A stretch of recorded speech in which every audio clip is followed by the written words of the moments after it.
Baik, salam jumpa pemirsa. Obrolan pagi kembali menemani Anda. Di kesempatan pagi ini kita berbicara tentang pengembangan destinasi wisata Labuan Bajo yang sekarang ini sementara gencar untuk dilaksanakan dan nanti tentunya beberapa event besar yang sudah diselenggarakan di Labuan Bajo sendiri, dan nanti juga ini ada event bertaraf internasional yang akan artinya ini Labuan Bajo Indonesia menjadi tuan rumah dan dipusatkan nanti di Labuan Bajo.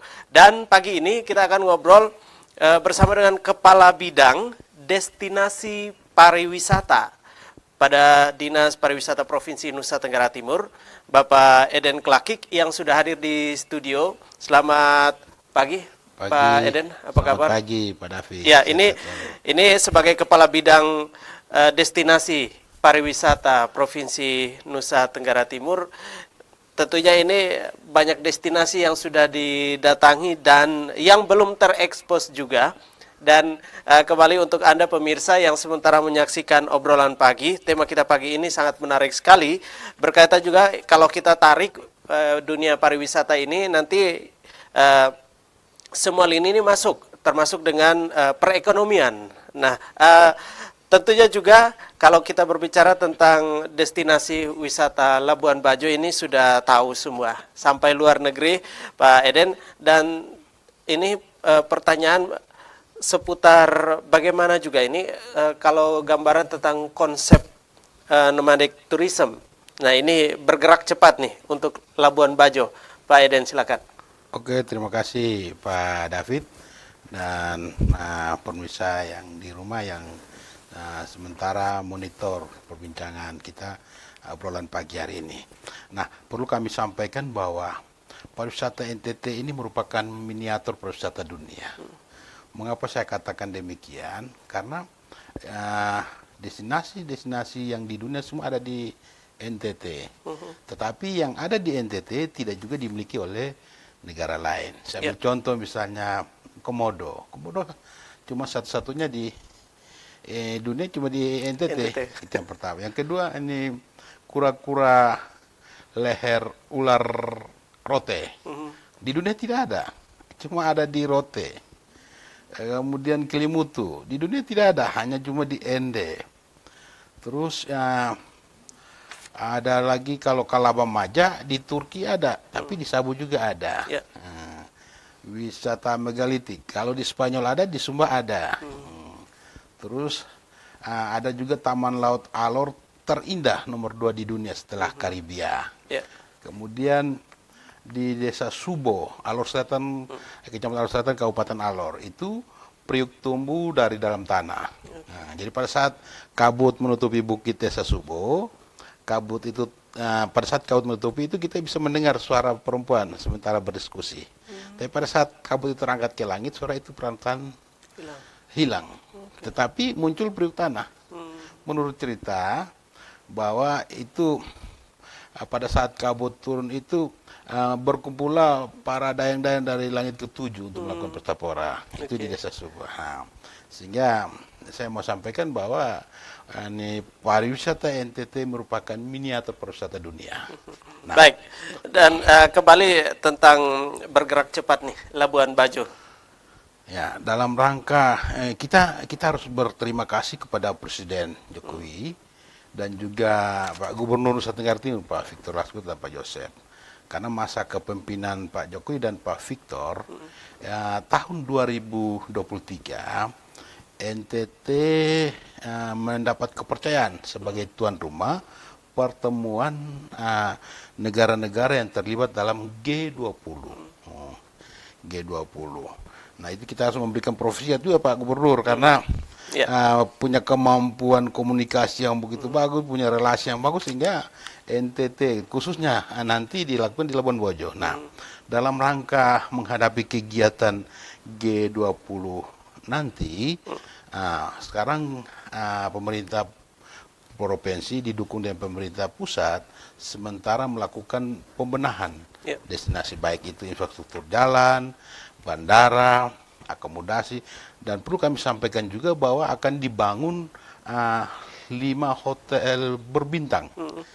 Kemarin yang Bintang 5 diresmikan oleh Presiden ini hotel yang kedua ya, yang ada nanti di dibangun lagi di Labuan Bajo. Oke. Baik, dan kemarin tadi ini sudah disinggung berkaitan dengan infrastruktur pariwisata. Tentunya juga lininya cakupannya sangat luas sekali, dan peran dari Dinas Pariwisata Provinsi Nusa Tenggara Timur ini sangat besar sekali. Tentunya koneksinya ke pusat juga menjadi prioritas juga ini sebagai jadi mau dinaikkan sebagai berkelas super premium. Ya, dari premium ke super premium. Tentunya ini kembali lagi berkaitan dengan infrastrukturnya, selain dengan hotel, tentunya juga dengan dinas terkait, juga bagaimana juga ini dengan fasilitas jalannya, penerangannya dan lain sebagainya. Nah, ini dijadikan menjadi satu tentunya. Ini seperti apa, Pak Eden? Jadi begini, menyangkut dengan soal pembangunan Labuan Bajo. Karena Labuan Bajo itu dibilang super prioritas pembangunan pariwisata sana. Jadi pembangunan di Labuan Bajo itu bukan saja kewenangan Dinas Pariwisata, tetapi banyak SKPD yang terlibat. Misalnya soal penerangan, itu melibatkan PLN. Soal rambu-rambu jalan, itu melibatkan perhubungan. Nah, soal jalan, itu melibatkan PUPR. Nah, sekarang semua SKPD terlibat dalam membangun pariwisata di Labuan Bajo. Termasuk untuk awareness, memberikan pemahaman terhadap masyarakat, karena nanti hadir itu kelompok G20 itu melibatkan 20 negara. 20 negara, dan juga bukan negara, nanti juga mungkin banyak negara yang akan hadir juga untuk melakukan itu. Nah, justru itu sekali lagi sekarang sudah ada rencana untuk memasang GPS di setiap kapal perahu wisata yang mengunjungi beberapa spot destinasi di Labuan Bajo. Sehingga ketika nanti ada pergerakan-pergerakan kapal pariwisata itu sudah bisa dipantau dari Dinas Perhubungan maupun Dinas Pariwisata. Baik. Nah, ini yang sekarang memang sementara digerakkan, jadi bukan berjalan tetapi berlari untuk pembangunan di Labuan Bajo, baik itu infrastrukturnya, persiapannya juga seperti apa, dan untuk bagian promosinya ini juga. Ya, ini untuk artinya semuanya juga kepingin tahu lebih luas lagi ya, berkunjung ke Labuan Bajo itu sendiri. Nah, kembali lagi untuk tidak bisa kita hilangkan juga ini berkaitan dengan kebudayaan lokal itu sendiri. Nah, ini seperti apa nih masyarakat lokal di sana? Terima kasih. Menyangkut dengan promosi soal budaya lokal. Nah, ini pemerintah provinsi juga ada menyiapkan bantuan untuk para sanggar di kabupaten. Kita akan memberikan bantuan kepada sanggar sehingga ketika wisatawan itu berkunjung ke Labuan Bajo, ketika tamu menginginkan menyaksikan langsung soal budaya Manggarai Barat, kita minta sanggar itu bisa menampilkan atraksi. Dan ketika mereka melakukan atraksi, mereka pasti dibayar, dan itu adalah pendapatan daripada kelompok sanggar.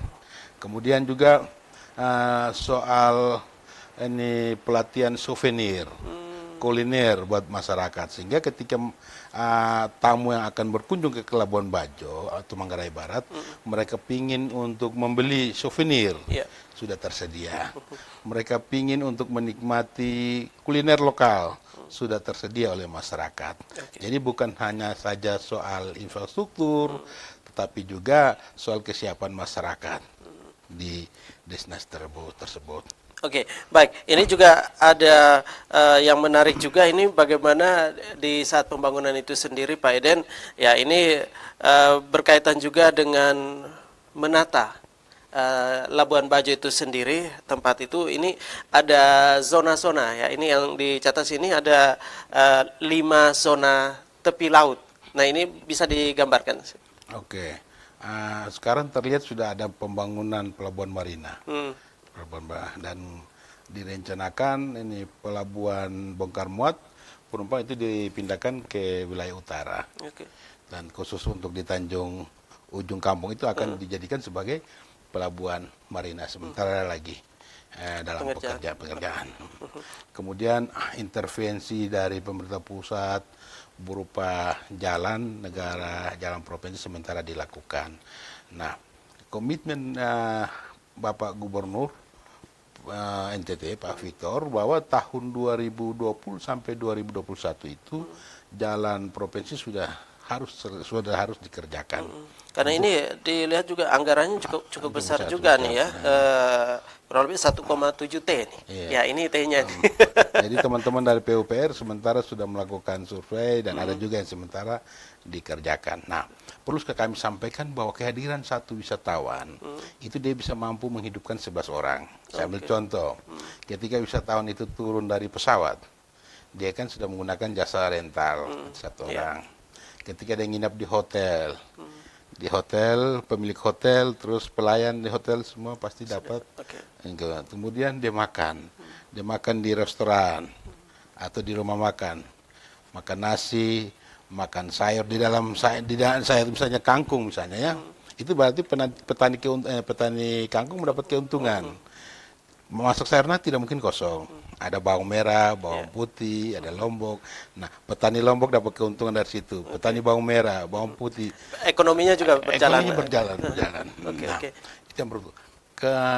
Nanti tahun 2023 itu ada kegiatan pertemuan negara-negara yang tergabung dalam G20. Tentunya mereka akan membawa media elektronik dari negara-negara tersebut. Nah, ketika mereka berkunjung ke beberapa destinasi, pasti para wartawan atau para media itu akan meliput dan mengarifkan dan mempublikasikan ke negaranya masing-masing. Nah, itu kita mendapatkan selain kehadiran mereka ke NTT khususnya dalam baju, kita mendapatkan keuntungan promosi karena tanpa membiayai para wartawan pada media itu dengan sendirinya mereka mempromosikan potensi yang kita miliki.